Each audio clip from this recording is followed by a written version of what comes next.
All right? So this is what we're going to do. We're going to read it. All right? 'Twas the night before Christmas, when all through the house not a creature was stirring, not even a mouse. The stockings were hung by the chimney with care, in hopes that St. Nicholas soon would be there. The children were nestled all snug in their beds, while visions of sugar plums danced in their heads. And Mama, in her kerchief, and I in my cap, had just settled our brains for a long winter's nap, when out on the lawn there arose such a clatter, I sprang from my bed to see what was the matter.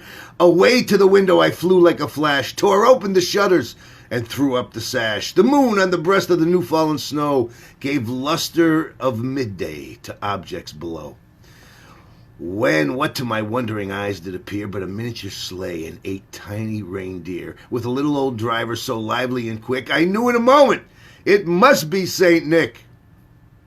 More rapid than eagles his coursers they came, and he whistled and shouted and called them by name.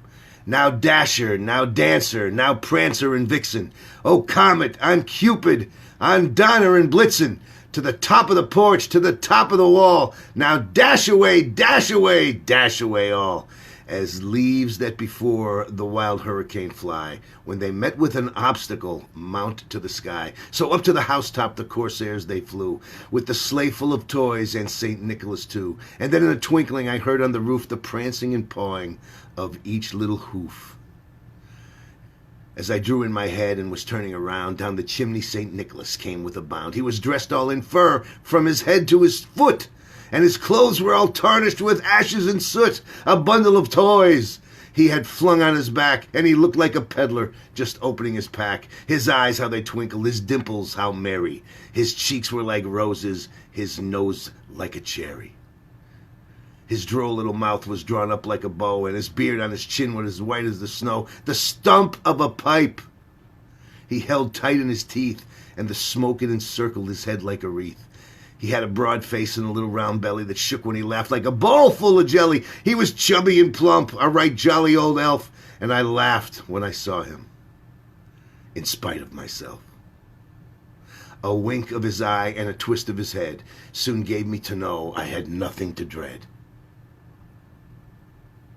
He spoke not a word, but went straight to his work, and filled all the stockings, then turned with a jerk, and laying his finger aside of his nose, and giving a nod, up the chimney he rose. He sprang to his sleigh, to his team gave a whistle, and away they flew all down of a thistle.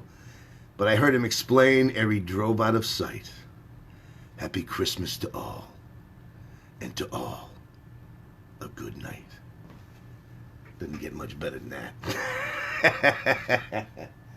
Doesn't get much better than that, if you ask me. Right here on Q 102.3, classic rock with the coach.